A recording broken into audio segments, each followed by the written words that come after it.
Jaydev, Galla ji. Thank you, sir. Sir, I thank you for giving me the opportunity to speak on this very important bill. I'll be brief and put my submissions point by point, sir. The first point I'd like to make is relating to Clause 2 of the bill, which deals with definitions. Sir, Clause 2, bracket 42, defines service and brought under its purview a host of services, right from banking to entertainment. But there's no mention of healthcare, sir, which is a very important service.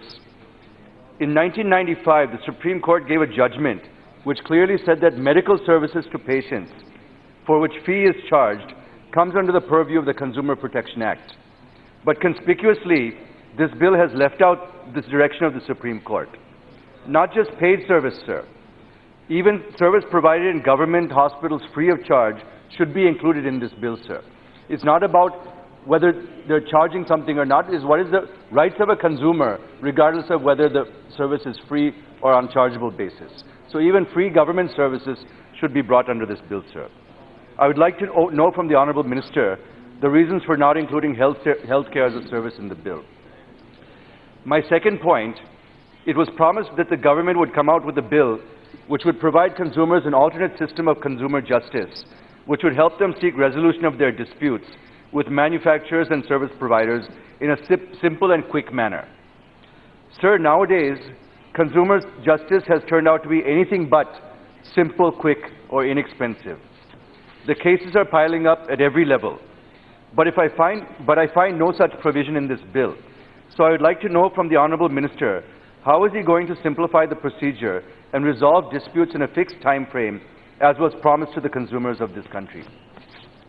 So the third point, Clause 2, bracket 7 and bracket 42 of the bill define the words consumer and services. Here you are putting a condition that there has to be some consideration to go before the concerned forum. Sir, I feel that consideration should not be a condition precedent in case of availing medical or municipal services provided by the government. Let me give an example. A victim of medical negligence in a government hospital, or if a person dies due to negligence of any of the identified municipal services, should also be entitled to compensation, sir. The proposed bill restricts this. It says that there has to be a consideration. I feel that the definition should be enlarged, bringing even free services provided by the government under the purview of the bill for compensation, sir. I request the Honourable Minister to please consider this. Sir, the fourth point, Clause 89 of the bill, talks about punishment for false or misleading advertisements, which have far-reaching implications. There are penal provisions which say that in case of false advertisements, the imprisonment will be for 2 years and a fine of 5 lakhs. But the bill is silent on surrogate advertisements, sir. For example, if you have surrogate advertisements for alcohol brands, pan masala brands, cigarette brands, and other such type of dangerous products, where advertising is restricted, they come out with these surrogate advertisements, sir. We're all aware. There'll be mineral water, liquor brands advertising of mineral water and so on. There are advertisements where brands claim that doctors recommend a particular toothpaste, health drink, etc. also.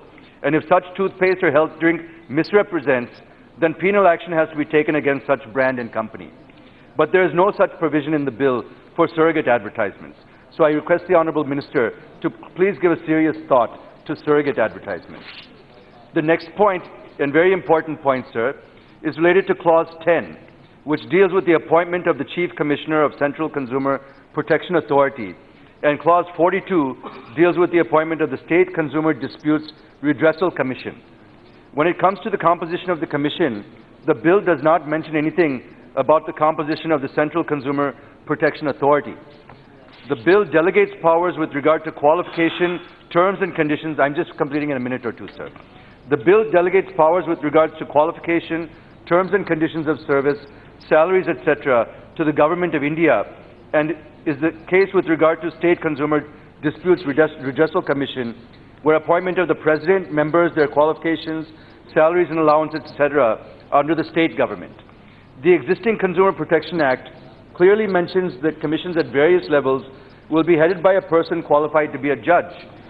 And the 1986 Act also clearly mentions about minimum qualification for members. But nothing has been mentioned in this bill, sir.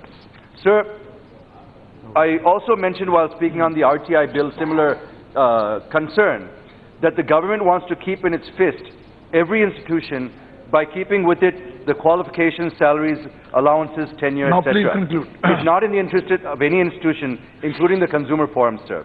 So instead of detailing them under subordinate legislation, I request the Honourable Minister to mention the same in the bill itself, sir. Sir, the final point, just two short points I'll finish, sir. The next point is about penalizing celebrities, which some of the other members have also mentioned, who endorse misleading advertisements. While I agree there has to be some accountability with the celebrity, we also need to understand that they are not organizations that can do due diligence on every product that they endorse. So while there has to be brought some type of accountability, it should not be the same type of penalty as on the brand or the company, but something to hold them accountable, I think, is in order, sir. Sir, finally, the Jago Grahak Jago movement is not going on with the kind of momentum which it ought to have been. So I suggest for consideration of the Honourable Minister to provide some extra financial support for this movement and to bring awareness among consumers about their rights and duties. Sir, you should make a provision in the bill itself that all private TV channels could telecast consumer-related advertisements in at least 5 minutes in an hour. This will help a lot in consumer education.